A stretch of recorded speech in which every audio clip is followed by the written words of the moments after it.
ahead. Did anything pop up on your screen? Yes. Okay. So I think we're live technically now.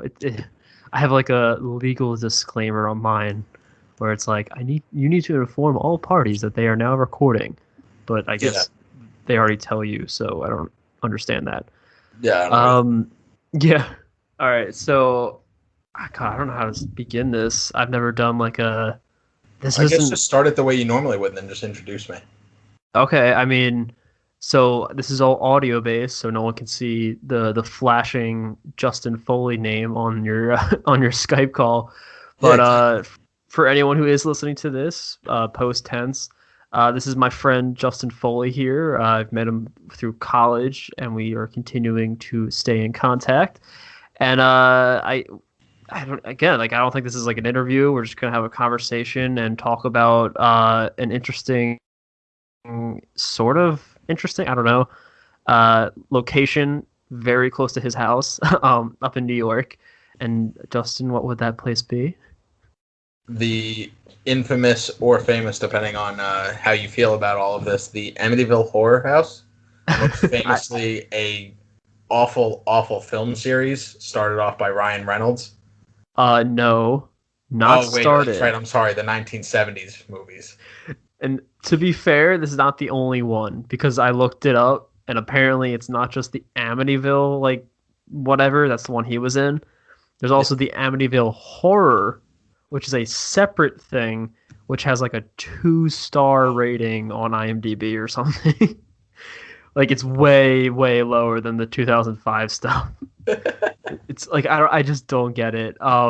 So yeah. So today, I don't know when this will be going up. I don't know whatever. We'll be talking about the Amityville House / residency. I don't know, because apparently some of the stories have like shit happening outside of the house, and like I don't know. Let's just get that out of the way first of all. That's all. Everything you think you know about the Amityville Horror House just based off of like the movies that you've read, it's all bullshit. So we're here to debunk some of it, and like let's just living near it, you really learn that it's full of shit and it's not that cool. But yeah, and I think it's a good talking point. Yeah, and I based off like other things, like because I told you I mainly have only seen like I have seen the recent one, the movie. But I was first introduced through the 1983 movie, I believe it was. I think the original. I don't know if it's the original one or not.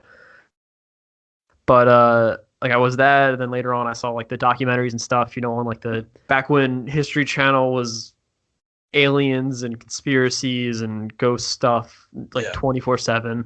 Mm-hmm. I watched documentaries then, and I think. Towards the end, I started to get because in the beginning you're like, oh my god, like this is the thing that everyone talks about. They have countless movies about it, and then they sort of wrap up the story, and you're just kind of like, I don't know how much I'm on board with this anymore. like I can kind of understand like certain things, but I think as time went by, I agree, like it kind of went and like just blew out of proportion. Kind of like Whisper Down the Lane type stuff, and I don't know. You obviously would probably know more because again, you live like half a mile away or something, or some like crazy short distance. Just under 3 miles away, and if there's zero traffic, I can drive there in about 2.5 minutes. So yeah, you're like the distance of where we were living to Center City. Essentially, yeah. Yeah, because that's like roughly three miles. So you were like a 20-30 minute walk on a good day. Type thing. So you're in the neighborhood essentially.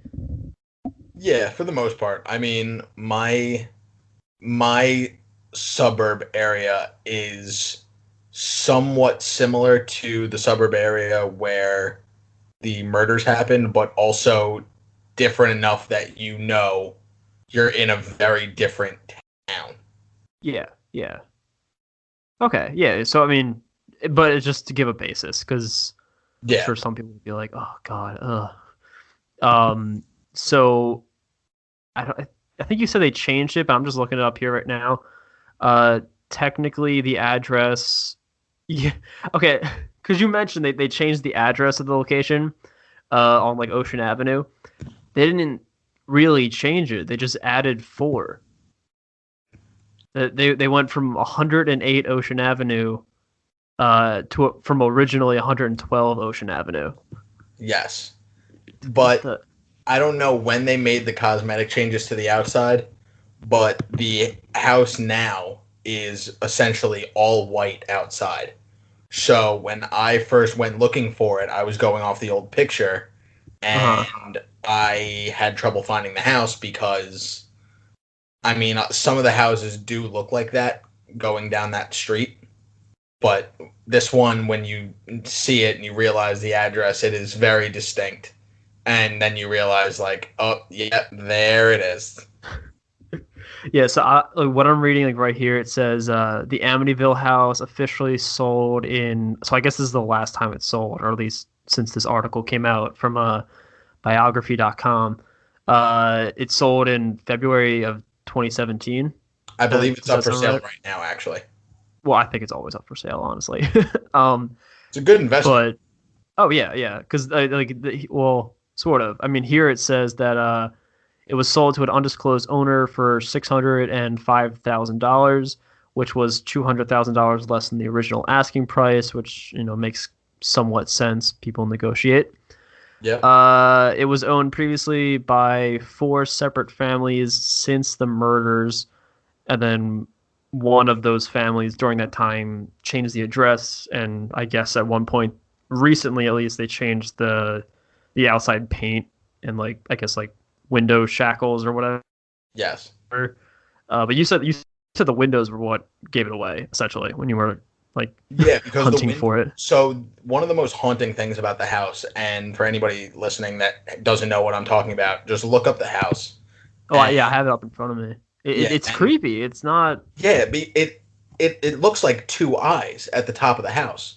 So that's really what makes it distinct and gives it away. So once you see the windows and just the facade of the house, because the house is actually sideways compared to the street. Yeah. The entrance is sideways for whatever reason.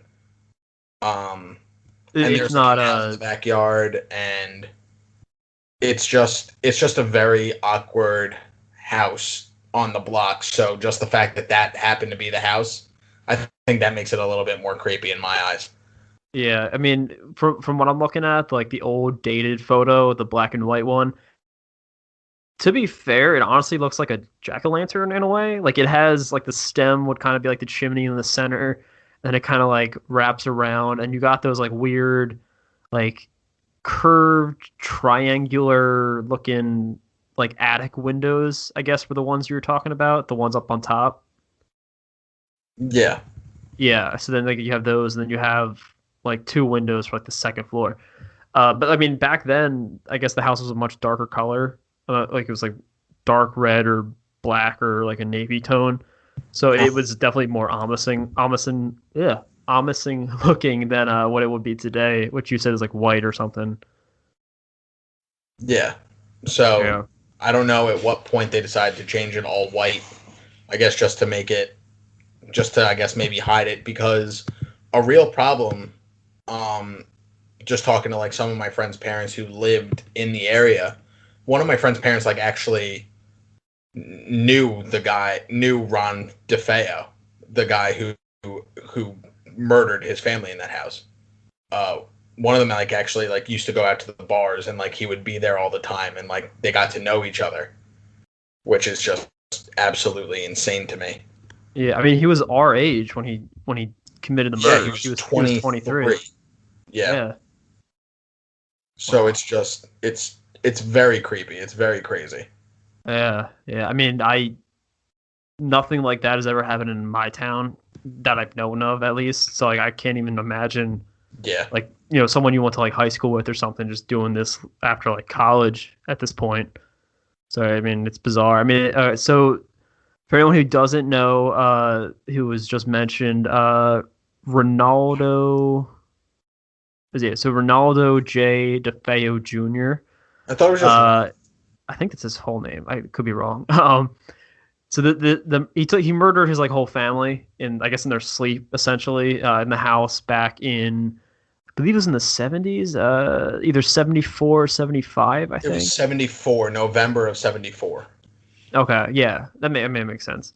So he murdered his whole family with a rifle, and it was like big headlines. Obviously, like shook the whole neighborhood because, like you said, like people just thought he was some guy that they knew.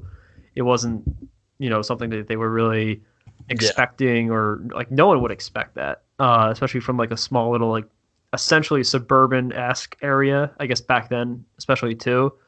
Because this is like what, like 20, 30 miles out from New York City, give or take, what you would say? Yeah, around, I think it's like 30. I actually looked this up earlier. I think it was like 35, 33, somewhere in that area. Like only like in retrospect, it's not that far from New York City. Yeah, it's over on Long Island, so it's in the town of Amityville. If I don't know why in my head early on I thought it was essentially like the I guess like the street or the house itself was the Amityville aspect. But it's the town, which I don't know. I mean, it's a strange like label, I guess, to just attribute it to one house. But that's what took place, and it like swept the news at the time. And so to clarify things, that took place. All that essentially is true, correct? Like there was the murder. These people died. It was committed by this guy.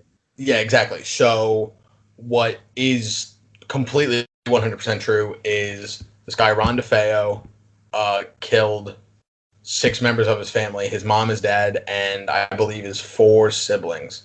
He had a 18-year-old sister, a 13-year-old sister, a 12-year-old brother, and a 9-year-old brother. And he murdered the 4 siblings and his mother and father at around 3:15 in the morning, I think it's determined around. And that time comes into play later on with the new family. But with a 35 caliber rifle, which that also leads to some speculation about it, because apparently nobody around heard the gunshots in the middle of the night. And that's 6 separate gunshots. I think you're bound to hear one of them. I mean, do we? I don't know if they specify who was killed first. I don't know that.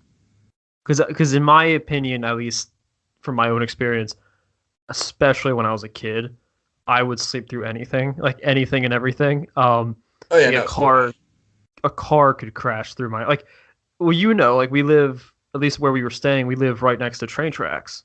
Yes. And the train doesn't wake me up because it starts back up, I believe, around like 4 a.m., give or take. Yeah. So from 4 until when I wake up, whenever in the morning, those don't really affect my sleep schedule.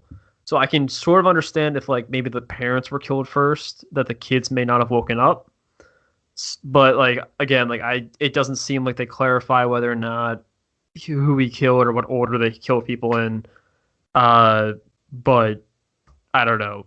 I guess maybe even too, if like you put a pillow over their head or something and shot into it, it might muffle it. I don't know how loud a 35 millimeter rifle is in a house, so yeah, I would have to be there, like type thing, to really get a grasp on. I can just kind of pull at straws at the moment. Yeah.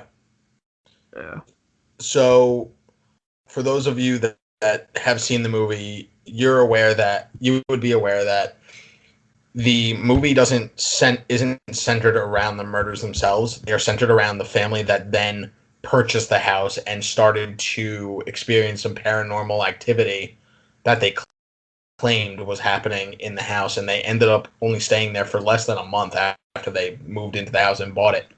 They only stayed there for 28 days. And regardless... I'm sorry? I was going to say, I think they bought it roughly a year after the murders, too, so it wasn't like right away or anything. Yeah, it was about 13 months and because of the murders, they got the house for $80,000. I mean, to be fair, yeah.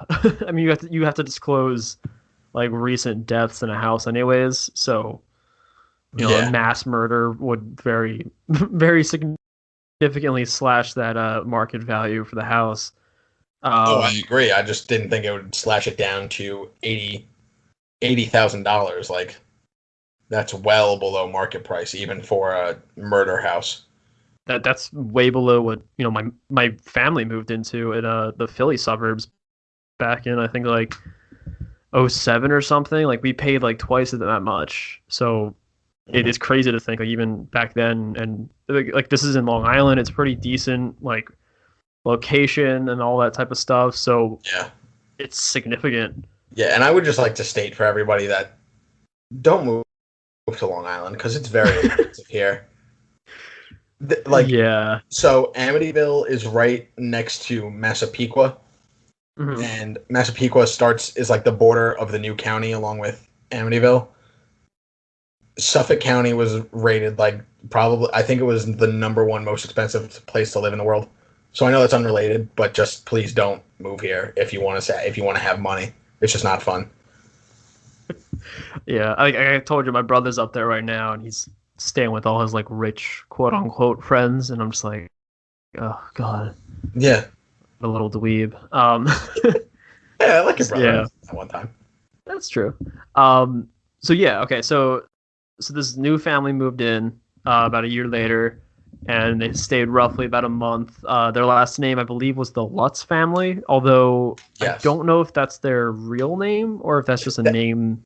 That actually is their real name. Some of the some of the other movies ended up changing it to give it like a new spin on it, which is dumb and stupid. Okay, yeah, because I mean most articles have it as Lutz, but I just always want to clarify. Yeah, so the original book that the movies are based off of use the real name, except the only real name that's not real was the priest that comes in and does a house blessing at some point. They changed his name for privacy reasons or whatever. It was stupid. And I'll save that for later because I think the most like absurd and crazy story I think has to do with the priest and which may give some credence to the fact that like, hey, this is a made up name, maybe this whole event was made up. But he comes into the picture much later into the process, I believe. Like he doesn't come right away, or he comes like periodically throughout their less than a month there, give or take. Yes. Okay, so it's George and Kathy were their names, and I believe they had a few kids. I don't think the kids were super important because I think from what I can remember from like the documentaries and stuff, I believe most of the stuff sort of happened to the parents from what I can understand. Like the kids had things happen, but like the parents were the main focus of like the interviews and everything. So it was all from their point of view and their, I guess, version of events. So I guess they would probably be the best ones to talk about. I'm not sure. Unless you like know something about the kids, because I think the kids talk about it more as like time went on. But to me, I think the more the story keeps getting retold is the more diluted it will get. So I think like the parents' accounts, even if they are, skewed in some way, will most likely be the most accurate.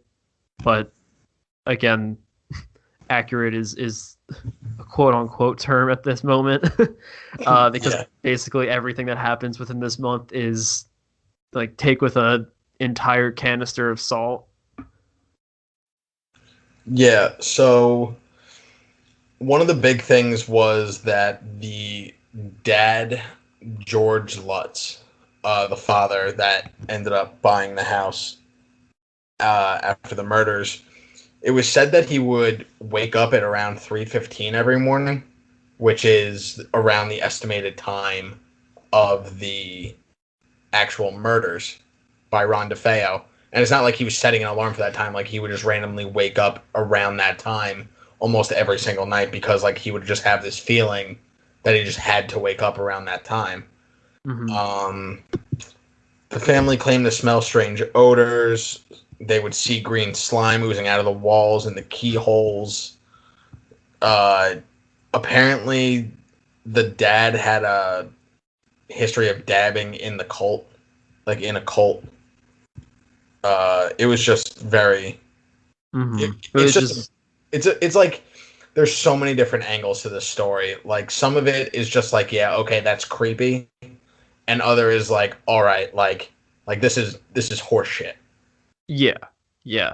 Which I think, to be fair, like I can understand some of it because, like, again, it's a creepy house. Like, and if you're told that like 6 people were killed here, I would probably be a little on edge for the most part being there. Like even if I knew like nothing was there, like it's like the whole like sensation you get when you go to places that you are told are haunted, and even if you don't believe and like even if nothing happens, you kind of like have that like I guess expectation that something might happen. So therefore, you're kind of like already in a weird mindset.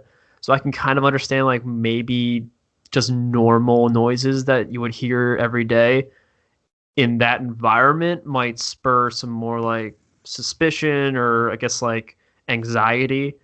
So I can kind of attribute that to like some of like the noises maybe, but like you said, like the whole green ooze coming out of the wall is a little out there. The thing I can't find it because I don't really remember who talked about it. But the thing with the priest, because you said he did a cleansing.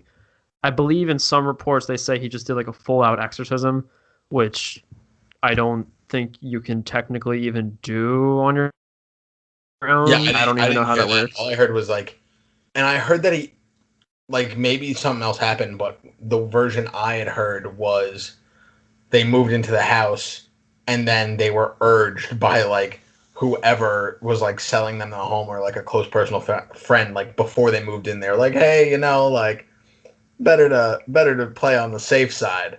So why don't we just get this priest in here? He'll do a quick home blessing. You guys will live here for like the rest of your days. And the family was like, yeah, sure, that sounds good. And they did a blessing, and apparently the priest went into the house alone to just do the blessing himself. And he allegedly, and if you could see me right now, it would be air quotes. Yeah, I could tell. But he allegedly heard something within the house say, get out. And he didn't tell the family about it after the fact.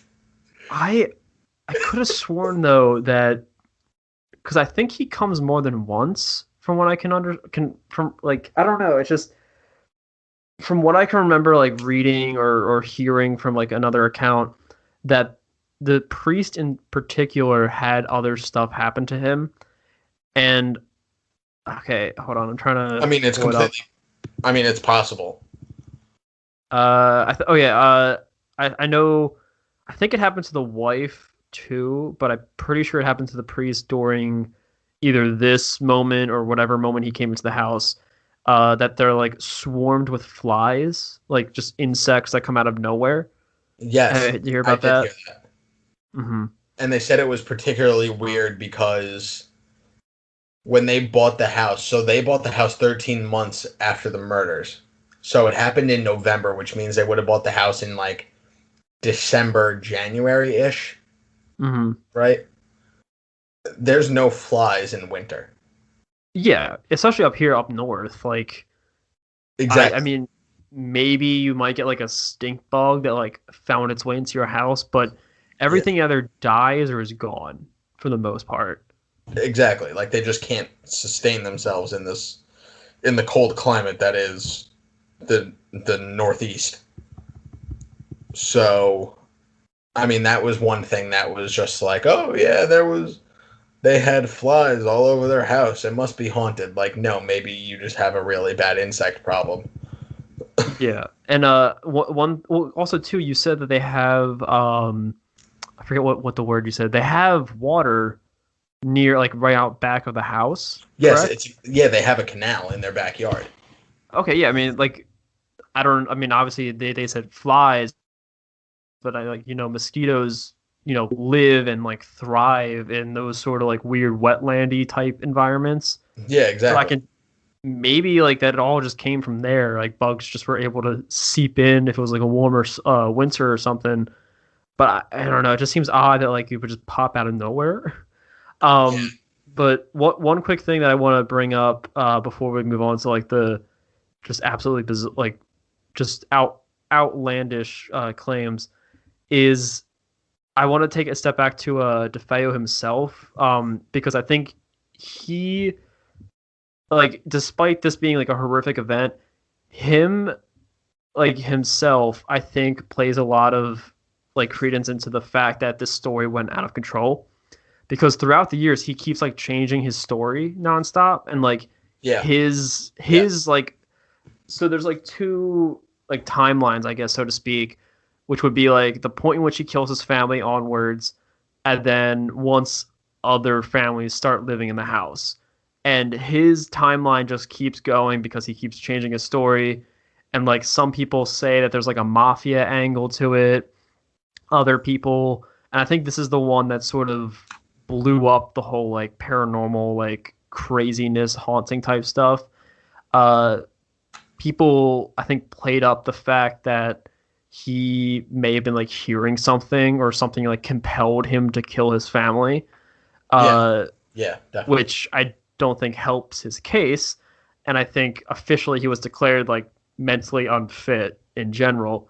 Um, but at the time, like, like, if someone kills their whole family, then all of a sudden later on it's like, I'm hearing demons, that just blows the story up and all over again.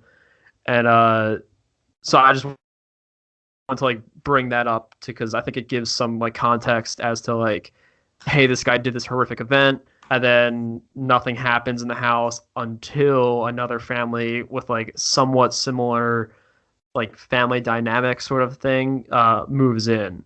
So I think he says, according to one interview he gave in 1986, so about 10 years after this happened and way after the Lutzes even moved out. His sister Dawn killed their. His story is that his sister Dawn killed their father, after which their mother killed Dawn, and then the other kids went around killing each other. And then he just, like, found the gun and was like, "What is happening?" Yeah. It's so bizarre, and I think possibly this was, like, an attempt to maybe even just get the insanity plea, because I'm pretty sure mass murder would either get you the chair or life in prison. So, Yeah. So I just happen to know that, and I mean, honestly, if I were him, I would have stuck to this story to plead insanity. He claimed that there were voices, like, either in the house, well, definitely in the house, that were telling him that he had to kill his family. So he had been having these demons or these voices speaking to him, and he then was like, you know what? Fine, I'll do it. So he did it, and he then ran out to the local bar that, like, he frequented and said, "Hey guys, I think my mom and dad are shot." After the fact. So he was just, like, in utter denial. Yeah, like, he was in utter denial. Like, maybe he blacked out when he was doing it. I mean, it makes sense, And then he goes, "Oh my god, I think my mom and dad are shot." And apparently a whole bunch of people came with them, and that's where they found all of the bodies. And they were all laid exactly the same. They were all on their stomachs in bed. Yeah, I did see that too, which I think, again, plays into the whole, like, this is really weird, like, a lot of weird circumstances. Yeah. Because I think they weren't shot like, on their backs, though, from what I can understand. Like, I think they may have been turned over. Like, obviously not all 6 people are sleeping on their stomachs. their faces into the pillow. I think that was like a after fact type thing. And, yeah, exactly. Like if he did it, he probably placed them there. Yeah, which I mean, if playing to the whole angle of like shock and stuff, perhaps, especially if he's like mentally unhinged, like he just didn't want to see the face. Like I can understand that. Which again, like I'm saying, like I think this whole portion of the story is the most credible. Like obviously the murders happen, but like everything after this night is when it just starts to slowly go downhill. And just like branch off into different avenues. Yeah. And I'm reading something that apparently after the murder and everything, I don't think the beds were involved, but there's a few sources that say that the Lutzes moved into the house with the furniture already there. Yes. So apparently they got a really good deal on the furniture. So they were just like, you know what? An $80,000 house, an extra like I think it's like $400 or $700 or some outrageous number like that to keep all the furniture in the house. So for less than $90,000, you get a fully furnished home. Oh my god! In a very besides this is actually a very good neighborhood. Yeah, especially back then. Yeah, they are right. So like, I just want to put this into perspective. You pass the high school, and it is the first turn you can possibly make past the high school if you're going towards New York City. And that like the house is like 5 or 6 houses down. You can see the high school there, and it is just like the high school is pretty nice, and it's just like a good neighborhood overall. So like this happening there, that really sent shockwaves through. Like everyone on Long Island was talking about it. Yeah. I mean, like I said, like it's a small neighborhood. This sort of thing riles you up, and I think the events that happen afterwards, I think particularly after the Lutzes move out, is what really stirred up this whole like infamousy and just media craze. Because I'm reading through some of like the things that sort of were both claimed or like sort of happened or maybe happened and whatever is going on. From what I'm trying to like read through this thing while also relaying it. There is like a somewhat relatively famous photograph of like quote unquote, paranormal proof type thing that apparently has come out of the house itself, although it's not very well marketed. And again, this is like no offense to these people, but to the you know who the Warrens are, correct? Yeah, from the Conjuring movies. Well, from like real life, but yes. Yeah, Denise or like something. I know of them. Yeah. Yeah, Ed and Lorraine. Yeah, Ed and Lorraine. That's it. I'm sorry. Yeah. Which I guess anyone who's listening to this would probably already know. I think they both passed away. I think officially this year. I think Lorraine died. Yes, I believe so. Yeah. So apparently this was taken on her or on their investigation.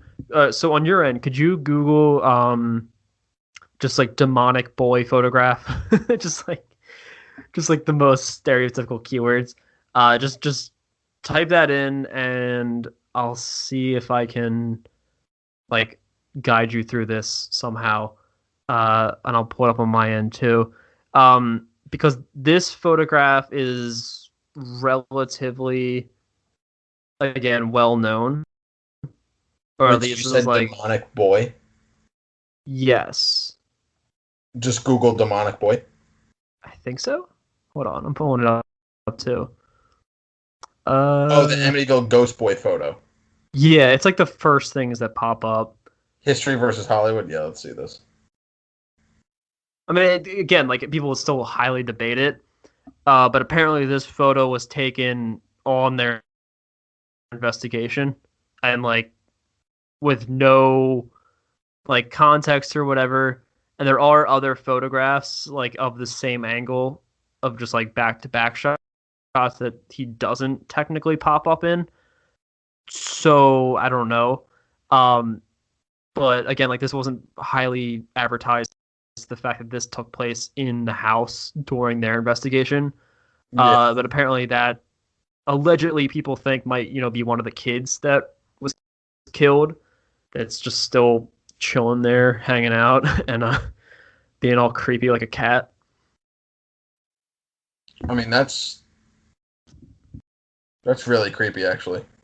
Yeah, and keep in mind, I think this was, God, when now apparently this was taken in 1976, and the father and George Lutz, the guy who bought the house immediately after, and like all this stuff happened to, and him and his family are the subject of the movies.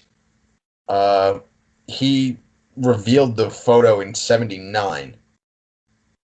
So it was taken in 1976, revealed in 1979, and I don't know. Was there technology back then to like doctor photos like this? I mean, okay, well, obviously there's no like Photoshop. Yeah. I mean, maybe there was, just like only for like universities. Because I think Adobe's been around for a while, longer than we think. But it is technically possible to fake. Like, obviously, you could just have a kid there.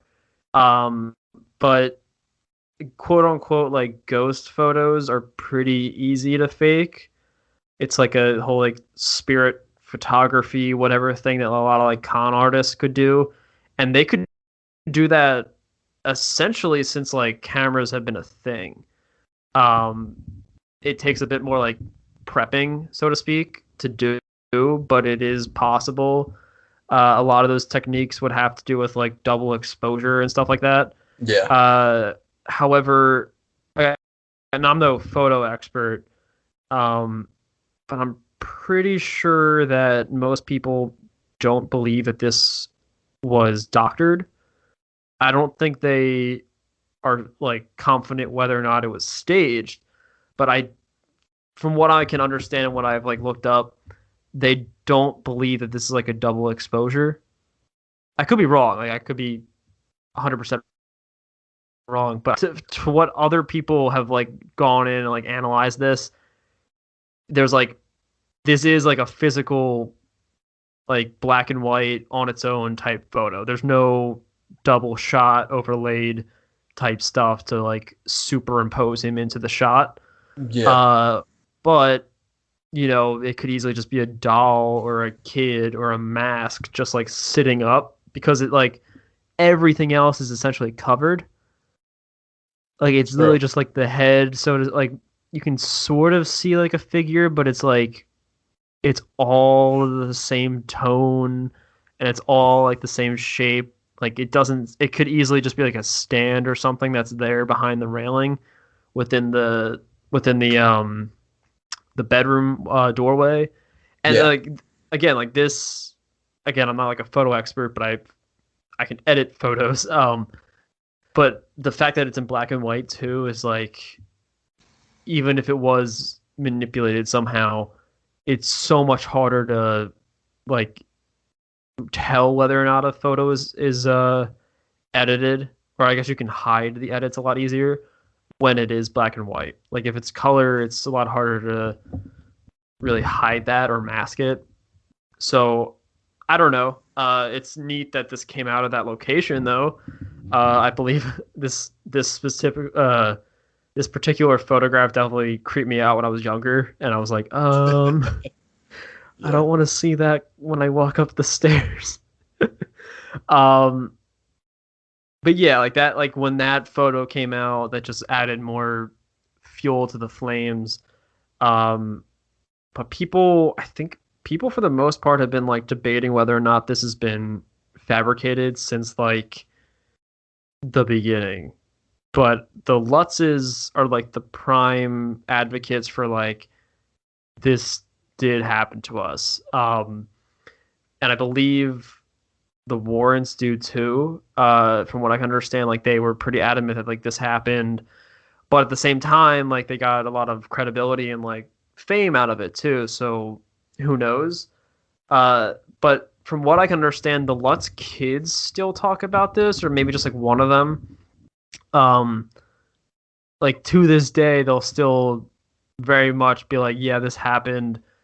I don't know, because there's been like so many different interviews and stuff like that to narrow in on, but I'm pretty sure that they do, the kids at least, they do say that like the story is a little bit out of hand in some places, from what I can remember. Like I'm not quoting this as fact, but like they do say like it's a creepy house, weird stuff happened. Obviously I was a kid, but whether or not, you know, this happened, like from my memory it did. Whether or not, you know, it was bleeding walls and crazy like demonic children running up and down the wall and hallways, like, you know, they support the fact like that might not be the case. But I'm trying to find that one thing that I wanted to mention that I think was in relation to the priest, but I can't find it. Like articles talk about it, but they don't, like in the title, but they don't ever talk about the event. Let me just Google the whole thing. Amityville House. Okay. Because this, I believe, was in the movies. But I don't know. I'm pretty sure something had to do with it in real life too. I don't know. What Danny Lutz saw in the window of the Amityville Horror House. This one I know. It was a pig figure. Yes, that's with that's red what I wanted to talk about. Yeah, so it was the kid, not the priest. So anyone who did see the movie, this was, I believe, in the movie. I don't know if it was the exact like recreation or not, but apparently the kid saw, like, I guess he was in the backyard or whatever, the side yard in this case. He looked back up, and in like the upstairs windows, there was this. And he even says, like, in his account, it's a cartoon-esque demonic pig staring down at him with chilling eyes from the attic window. It may not sound scary in semantic, but the fact that Danny genuinely believed that he was seeing this figure is spooky enough. And like, yeah, to me, that's like the height of the most outlandish thing that possibly happened there. But I wasn't there, so I don't know. Maybe it's something which was in the window, because I mean, I've done that. I do that in my own house. I still, like, you look at something in the weird angle or whatever, and you're like, what the hell? But then you look at it again, and you're like, all right, it's fine. But at this point in time too, he's young. Like, he's a lot. I don't think he's even like a preteen at this point. He's, when they were living there at least. So I can totally understand him like misattributing something up in the attic of all places, like, as being this like silhouette of this monstrous pig, quote unquote. Whether or not it was a demon, I don't know. But I think when those stories came out, people were like, yo, this DeFeo guy, like, he's hearing demon voices in his head, and then this kid and his family, like, he's hearing demons, and they told him to kill his family. So like, obviously, like that's a good reason, because like normal people don't just like go out and kill their families for no goddamn reason. So they're just so like you kind of just like attribute it to like, oh yeah, no, it's definitely demons, guys. Like that's that's definitely what it is. Like I said too, I'm pretty sure it was like established that he has mental issues. So yeah, but he when could he have tried easily to been plead insanity, the court was like, "Yeah, no, we don't think so." well, yeah, because like it's so. I mean, I guess maybe to the fact that like it may not have been extremely premeditated, but like the fact that it was waited till all the family was asleep and all of them were in bed, like it sort of has that level of like this wasn't just a spur of the moment type event. Because if it was, it would just happen like whenever, and I think it would have been a lot more messy in the fact that like they were in bed, nothing was tossed about. I think they said it took place in like 10 to 15 minutes. Like that doesn't seem like a deranged person going off the hinges and doing that in such a quick amount of time and then running to like you said, running to the bar. Like Yeah. if I'm going off the rails and I just kill my whole family, I'm gonna keep going off the rails. I'm not gonna appear fine and run to the bar. But that's me. I don't know what I would do in Yeah, that no, situation. I completely agree. Oh, yeah. So like I don't so like just to I guess just get back on track with like some of the other paranormal stuff. Apparently the garage door would continuously like open and close. An invisible spirit knocked a knife down in the kitchen. The pig thing. And then George would wake up to his wife Kathy levitating off their bed, and then see the sons Dan and Christopher also levitating together. Oh God. Which, I mean, I feel like as you go down the list, it just gets more and more unbelievable in my eyes. Yeah, and like I said early on, like I think a lot of this technically happened to the parents. Like obviously you have the whole pig thing with Danny, but aside from their reports of like this was creepy, we heard noises perhaps. I think some of the kids' reports were like they would hear footsteps moving about or like knocking and stuff like that, like more mundane things. But then you have like these other reports, I think, where the wife would see the random flies coming in and out of the house, but she was alone. And then you would have the dad or the stepdad, I think in this case, seeing his family levitating while they're all sleeping. Like all these accounts that are like extreme. Like even the one with Danny, he's alone in the yard. Like well, apparently that one happened with the two of them, with George both of them? and his son. Oh, okay, well the thing I read was just Danny. Okay, so I guess both of them saw it. Okay. I guess that gives a little more credibility. I don't know.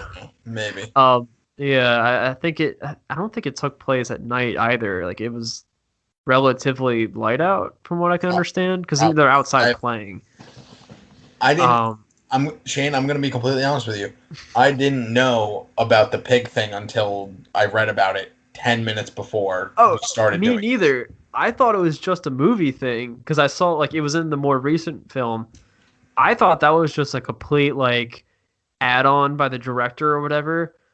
And no, it was like a thing that I later on I listened to in one of the documentaries, and it was like, yeah, we saw this thing, like this pig entity. And I was like, hold up, like you can't just drop that. Exactly.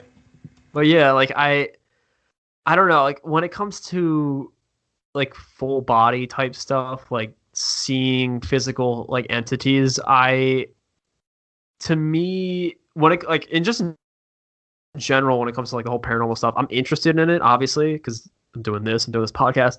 But I still have like a very, I guess, scientific way of looking at things, and like I need to just have an explanation. Yeah, no, I feel like you have to have that though.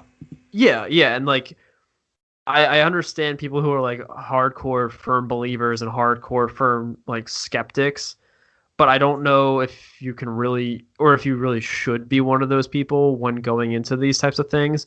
Yeah. And now this is purely based off because like I've had weird stuff happen to me, but a lot of them I can still give explanations for. The only reason that I'm like intrigued in learning more about this stuff is because like little small things or like one time occurring things that I to this day don't have an explanation at all. So that's like where I can kind of give some like understanding and like empathy to people who have these accounts, because to me I'd be like I would want an explanation, and a lot of times they don't get one.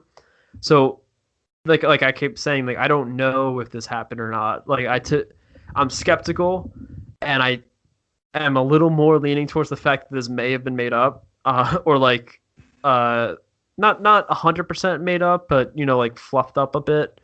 That's what I kind of lean towards more than just being like this all happened, all this is crazy, it's the most haunted house in the world type stuff.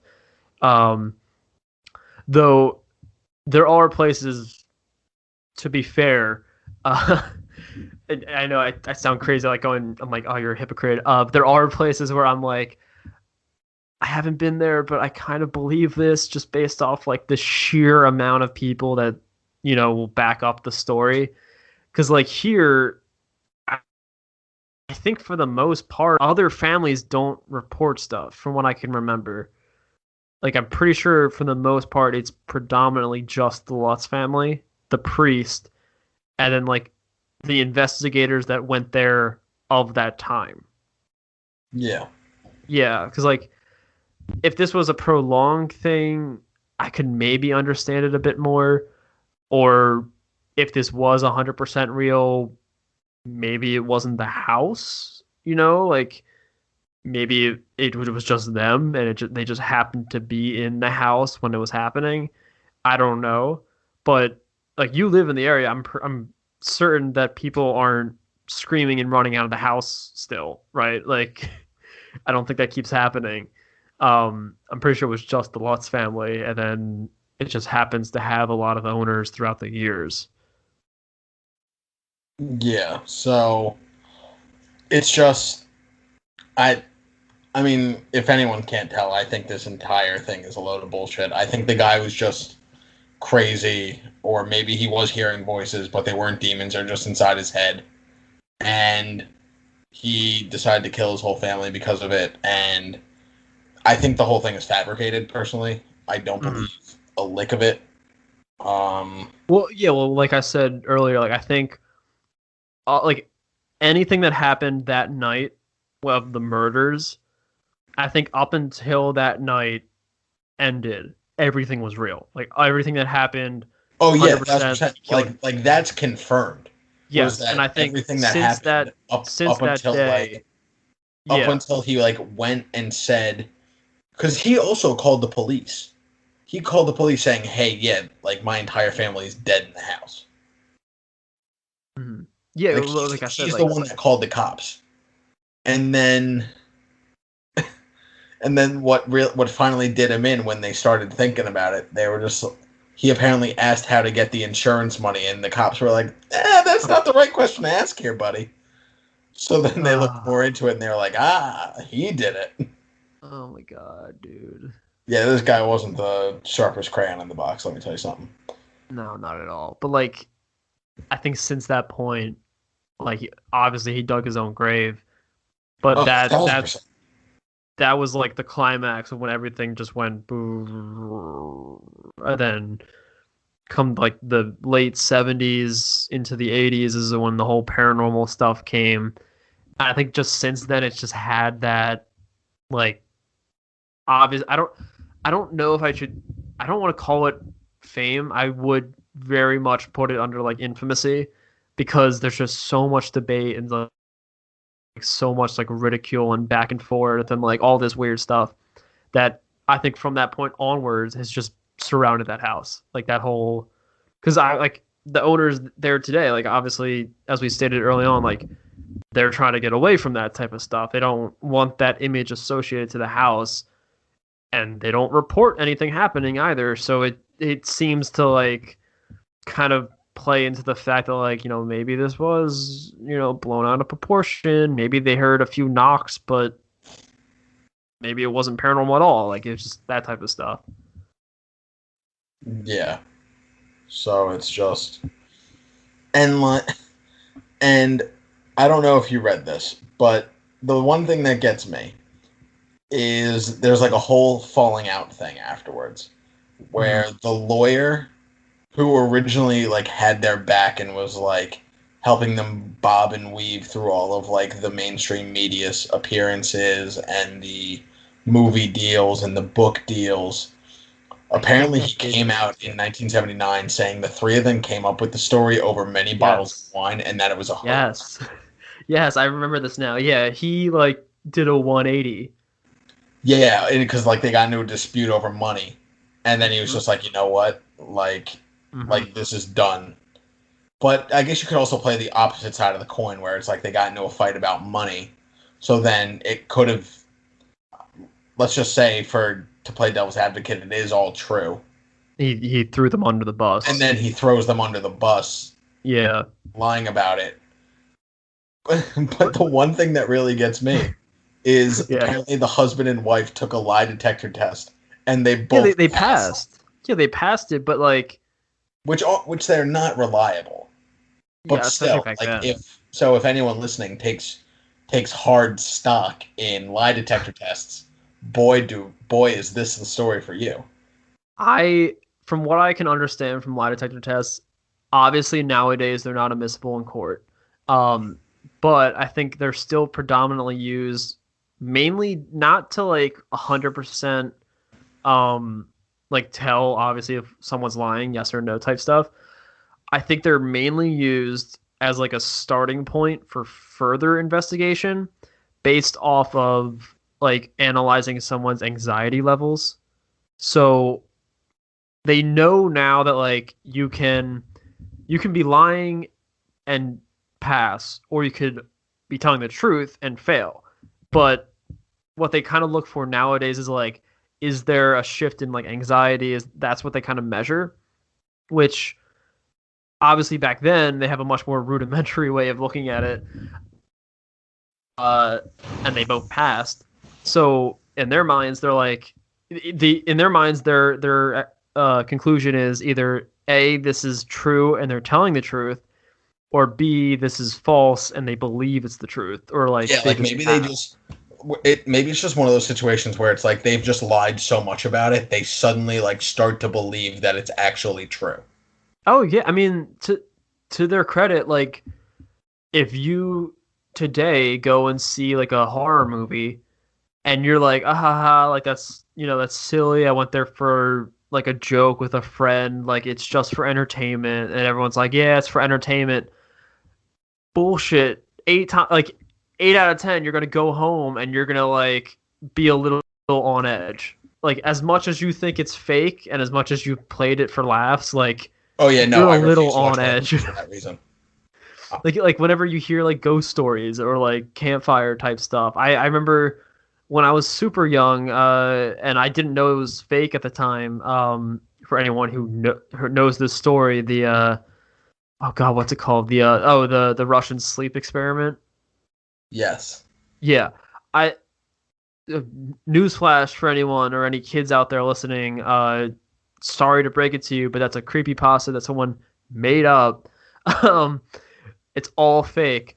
I didn't know that, little like 13, 12-year-old me, when it came out or whatever, and I was being told in like the dead of night in my friend's backyard. Like I did not know this, and the whole night at the sleepover I was just like, oh god, like I want to go to bed, but at the same time I don't. Like, what do I do? And you're terrified, but it's just a story. Like you have no credible proof that it happened, but you're still terrified. And I think that maybe that may have played into it a bit more. And like you have attested, the house is very creepy despite their efforts of trying to glam it up a bit. Yeah. So I think the whole like atmosphere and the fact that they knew a family died there probably didn't help with calming their nerves. I mean, yeah, it's murky. The whole thing's murky. Just since we're talking about creepypastas, the one that got me, I've read one creepypasta in my entire life, and because of it, I refuse to go to Disney. Uh-huh. It was Was it? It was that one where it's like the abandoned Disney. It's called like Mowgli's Jungle or something. Oh, I haven't heard about this one. Wait, have I? Or what? Explain it, because I don't know if I've heard this one or not. So it's like this guy. It's like Disney. Disney tried making another theme park, but just because of all these different like regulations and everything, it kind of shut down like midway through. So they had, or it was open and then they shut it down like in the early 80s. And some guy went exploring through there and he just found like the place was like ransacked, and then he found that like these Disney characters were like coming to life, like with no people in there, and it's just like in like blood it said like God is dead or something like that. Like it scared the Five Nights at Freddy's. It's essentially like that. It scared the absolute shit out of me, Shane. Oh, I was like 11 years old when I read it. Oh yeah, I mean that to be fair, that was like the best time to hear these stories, because now you're always a little skeptical. But oh my god, I'm gonna send it to you. Oh, totally! I would love to hear it. Remember, I think you say that was the only one, but remember the one I told you? God, what was it called? The guy on Twitter. Yeah. Yeah, the Dear David. Yeah. Ugh. Oh God. To be fair, I don't know if that is fake or not, because I don't know. But he's getting a movie from like Paramount or whatever, so yeah, good for him. But like, to be fair, like that has parallels now to the Lutzes, because like they got movie and a book deal essentially out of it. Mm-hmm. Like that doesn't help your case if you're like, oh, this is real, you got to believe me. But at the same time, go buy the ticket for my show. Like, it doesn't help your credibility to be like, definitely not. Yeah, and like I think that for me, the biggest thing that turned me off on this story, like obviously the whole lawyer thing that you mentioned, because when I did my own research and again I listened to like documentaries and stuff, they leave all this stuff sort of towards the back of it, because you get like all the hype and all the paranormal and like the crazy and the theories in the beginning, but then they like really talk about it. And like the biggest things for me is like the fact that it's such a close knit group. Essentially, there's like the author, the lawyer, the nameless potentially was their priest, so to speak, because again the name was altered, but they claim a priest came in. I don't know how credible that is, and the family. Like that's just like 5 little tiny groups that within a month, like a very, very short window of time, essentially could do all this stuff. And then within the following year, it blew up. Like, to me, I would believe it a bit more if other neighbors, like had not like reports, but like they saw odd behavior, or if they noticed that the house was still sort of like ominous and off, or like they would report stuff when they would visit. And obviously again, like I mentioned, families prior, like after they moved out, don't have these massive stories. I think there's like maybe one report of like, yeah, we heard like a knock or whatever, but nothing since then. Like one, like nothing at all came out after they left. And I don't know, like the only other time people reported stuff in that house was later when the Warrens went there. So it's like, again, another very, very small select group who has a direct relation to the Lutzes went in, got this crazy stuff, and then left. And then like since that point, nothing. Like, you know what I mean? Like it just seems like it's very like select small groups. Essentially, if you count that up, that's only 6. That's only 8, potentially 9 people that had something crazy happen, and like one time. Like you know what I mean? Like it just seems too coincidental. It seems too easy in a way. It just it doesn't settle very well, and I don't know why. Maybe to the fact that like they released a book like right after, and then a movie like 5 years later, and then like remake now after they're on like a remake throughout the franchise years. that's like 12 movies Oh my in. God. And like to the credit of the Warrens, because I think I'm not gonna be like, oh, it's admirable work. It's cool work. It'd be a cool job. But like these early on cases, because I'm pretty sure it was like a fairly early thing for them. Like I think they at this point have already done a few other like major stuff, but this was one of like the big like calling card type, this is gonna shoot us off into the stratosphere type case. And they got like all this evidence. The very first like wave of investigations they had, that was it. Like, yeah, and I've been on like a small handful of investigations, and anyone who like does this stuff can attest that like 99.99% of the time you'll get squat, and that other like 0.01% you then have to like thoroughly comb through to make sure that it's not something else. And like more than half the time it's something else, or you can at least attribute it to something similar to something else. So like the fact that they got so much stuff early on, and I think Lorraine technically was like a psychic of some sort, so I don't know. It just seems like so easy to me, and I don't like that it is easy. And to me, like the cases that are like that, I can't give a whole lot of credence to, so I don't know. I haven't been there, so I don't know for myself. Yeah, no, I get it. And if I do go there, I don't think anything would happen. Yeah. I mean, good luck getting into the place. Apparently, I'm sure a whole bunch of like paranormal people have like tried getting in, like Ghost Adventures, all this, and if one got in, I'd be surprised. Well, that's what I think I mentioned earlier. Like the families that keep living there now, they don't want to be attributed to this. Like it's someone's house. It's someone's house now. It's not like a old prison or like an old hospital like we have here, where it's like Penhurst or the penitentiary. Like they're not like local landmarks or like public locations. This is someone's residential house. Like the down here, I don't know if you've been there or not. Down in Old City, there's a little tiny street called Alfred's Alley. Have you heard about it? No, I have not. It's the oldest continuously lived in residential street in America, I believe. I could be wrong. But people have lived there like since Philly was before it was Philly, essentially. And they have continued to live there nonstop since. It's technically claimed to be haunted, and very minutely. But like people live there. Every house on that street has a family living in it or a person living in it.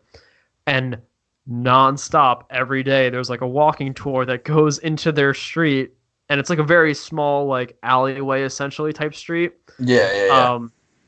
And they're like crowds of like 20 outside. They will not let you in. There's one day in the year or one weekend in the year that they'll let you like come, but they try to make it more like colonial-esque, like it's more like a heritage type event. And they don't want it to be this weird ghost tour type landmark. And I can totally see why the people who currently live in the quote-unquote Amityville house would not want that thing. Like they don't want people doing that. It's like any celebrity. Like you don't want people just coming into your house and just chilling and touching all your stuff and going into your bedrooms with weird like equipment and measuring all the electrical stuff in your house.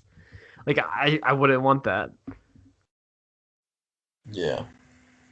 So I guess we've kind of beat this horse dead. So the only thing left is talk about where everyone's at now. So obviously that family is dead. Wait, the Lutzes? No, Oh, DeFeos. the DeFeo. I was like, wait, hold on. Yeah, no, Like this is so only the no, 70s. so the DeFeos are dead. Hmm. Is the Ron, son dead? I don't. Did no, he die so in prison? he is still alive. He's Okay. only like 67 years old, Yeah. Yeah. and Makes he sense. is currently serving 6 25-year to life sentences Oh in my a New god. York State correctional facility. Hmm. So he's Good. not getting Good. out anytime soon. No, not at all. Um, to this day, he still claims that he heard voices in the house, Okay. but whether or not they told him to kill his family, his story changes all the time. Yeah. Yeah. Um, It's like day one. one of the sons, Daniel Lutz, who lives in Queens, is a construction worker. Claims that the house has ruined his life and that he continues to have nightmares to this day. I think that's the son that I have heard stories from. That's the one Where who he, saw the pig head, allegedly. yes, but he's the one that will keep talking about it, from what I can understand.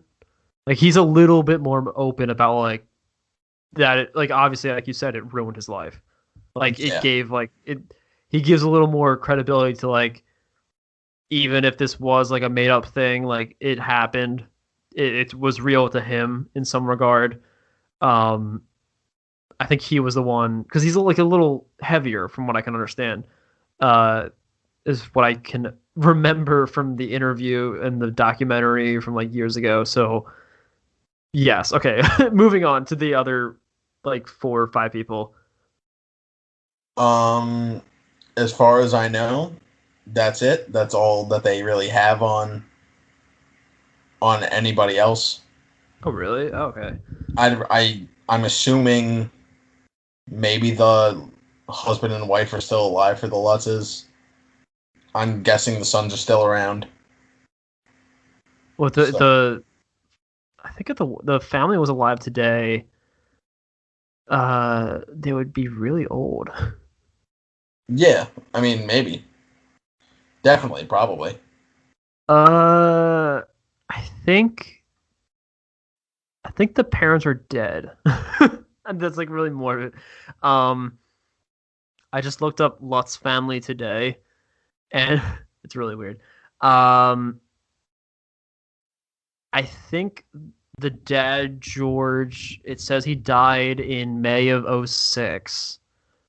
In Las Vegas. So I don't know if that's the same guy or not. I think it is.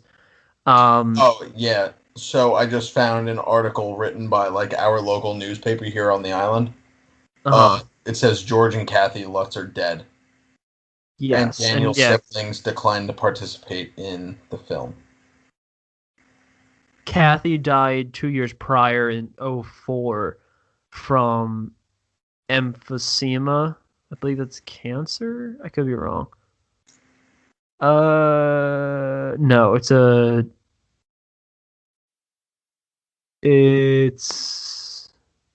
oh, it's like a lung thing. Okay.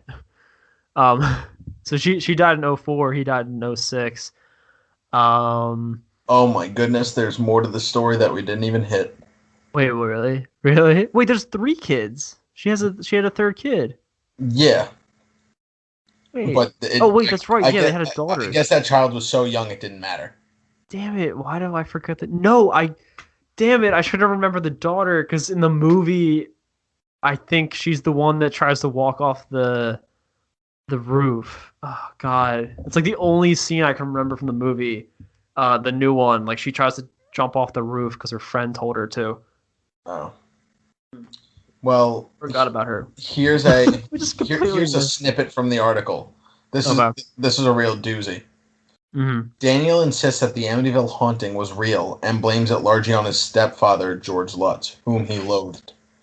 He says that George dabbled in the occult and was capable of telekinesis.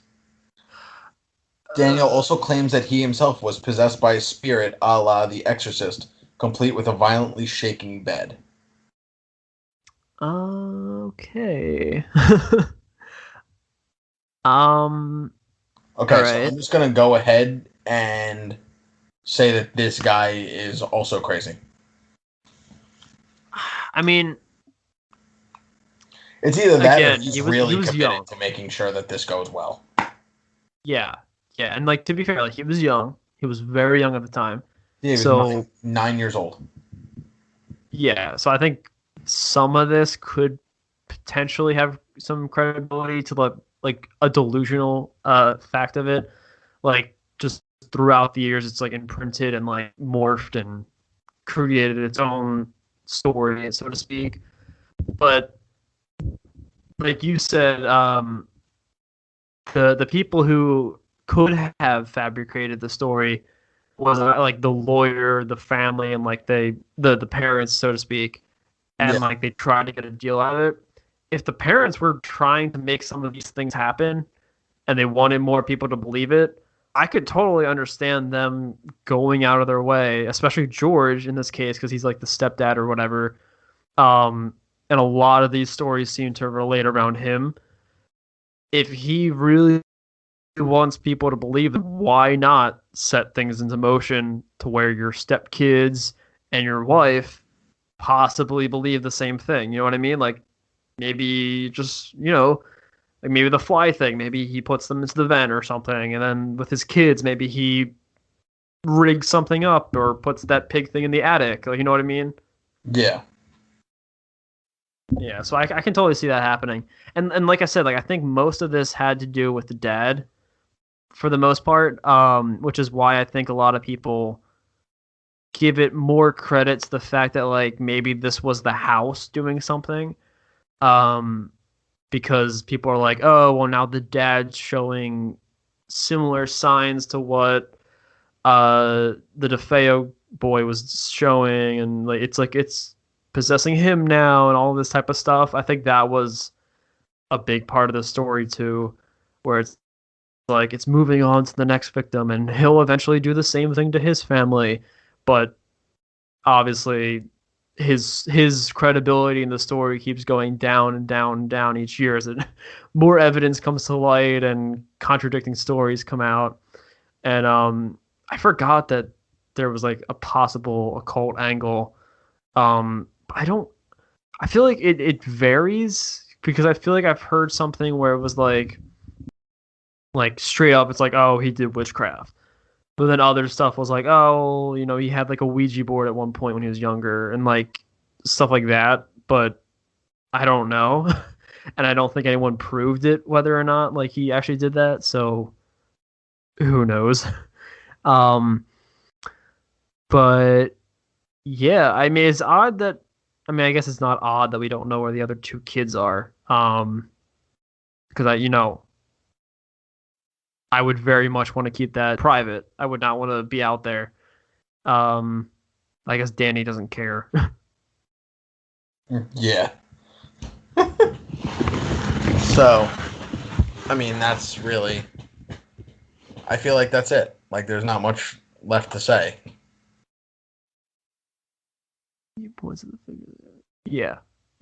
And, like, yeah, I would totally say that, like, this whole story starts and ends with the Lutzes. Like, yeah, nothing really happened paranormal wise before them, and nothing happened paranormal wise after them. So like, believe whatever you want to believe, like research whatever you want to, but I think regardless of what your viewpoint is on the story, that fact has to be like very firmly established early on, since their encounter, quote unquote, because you can't see, I'm air quoting, since their encounter, nothing has happened. So like, yeah, like none of the other families have experienced anything. Yeah, and so I feel like it's your first clue that, you know what, something's fishy in this household. Mm-hmm. And like, I feel like even if they did, you would have eventually heard about it. Like, even if it wasn't them telling the story, like a family or a friend or someone they told would have mentioned it somewhere. Like, it's so hard to keep that stuff secret, especially now. Like, if someone who's living there now kept it private, but like was telling close family members, it's gonna get out. Like it's gonna get out eventually. But the fact that it hasn't and nothing has been mentioned about it, just I don't know. I think it's not real. I'm leaning more towards the camp of like this seems too fishy. The same case with I get so much slack for this over on Twitter, or not on Twitter, on YouTube. When I did this a while ago, the whole Bobby Mackey's Music World. Yes. I know people think it's like this horrendously haunted place, but going off of like the research that I did, I can't support that claim more than like 60%, and that's like a soft 60. Like to me, there's too many variables that don't add up, like this story with the Lutzes, and like the fact that so many of these things were like too coincidental or too easy to find, or like and like in both locations, like only really happened to one person in particular, like the really terrible stuff. So I don't know. I mean, again, I have to be there to 100% confirm or deny, and either way, I would want solid proof. But the solid proof is essentially for making me believe it more than, weaning me off of that. So I don't know. I mean, it is what it is, but it's looking like it's not what it is. Yeah. But yeah, so I think that's a good wrap up point. Would you agree for the whole? We mentioned a lot of it, a lot of the story. It was all over the place, but we mentioned a lot of it.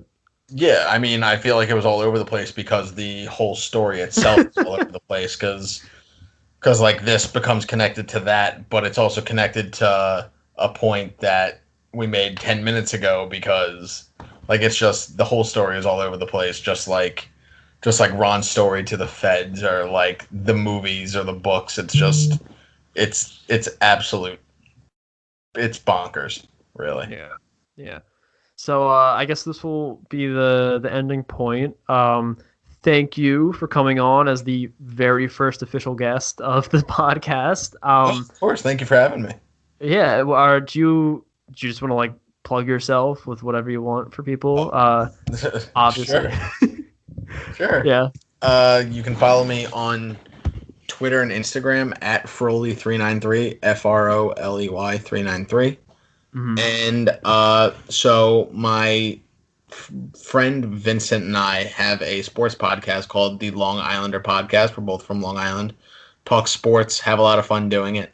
Would really appreciate it if you guys gave us a listen, like, subscribe to that. You can find us on Twitter and Instagram at Long Islander Pod. So I know Shane has plugged us a couple of times, and I mean that means the world to us. Yeah, so thank you again for having us. I had a lot of fun. Totally. And for people who want to find it, I have again mentioned you guys on Twitter. So if you need to like find them through me, go on Twitter. I'll definitely give another shout out when this thing uploads. I don't know when it's gonna upload. I think we're at like an hour and a half at this point. I probably won't edit this down too heavily. But again, yeah, if you want to check them out, it's the Long Islanders Podcast. You're pretty much everywhere at this point, right? Like you're on iTunes and mainly YouTube, iTunes, right? YouTube and iTunes. Yeah, like iTunes, Spotify. We're on YouTube. If you want to watch like video versions of us, we just actually did a video last night for like some big NBA news. News broke. We were like, you know what? Let's just do this. So we have videos up there if you want to see our ugly mugs, as we call it. Yeah, they're very like just conversation, like pals talking type podcasts. So if you're into that type of stuff and you're into sports and you want to have like a bunch of bros, I guess, so to speak. Yeah, exactly. And honestly, if anyone does listen, they don't agree with this, call us out on it. Yeah, and we'll do it totally. We will come right back at you. We are not scared. I'll sit in the comments and I'll eat my popcorn and just enjoy it. But yeah, I mean, from the same county as Bagel Boss. Yeah. So yeah, Bagel it's a Boss good listen. approximately 20 minutes from my house, and I could not be happier about that. And they sometimes have a co-host with another friend of ours, John Potts. So if you want to listen to like a whole group session type thing, definitely check them out. Again, it's the Long Islanders podcast. You can find them on Twitter, Instagram, iTunes, Spotify, YouTube, everywhere, essentially. Everywhere. But yeah, so I'll plug you guys in there. Again, thank you for coming on board, and thank you again. Yeah, so I guess the end point. I don't know how to end these things ever, so I just. Oh no, neither do we. We have no idea how to do it. We kind of just press end, and however it ends is how it ends. So I guess that's a good end point for us, because I'm about to click end right now.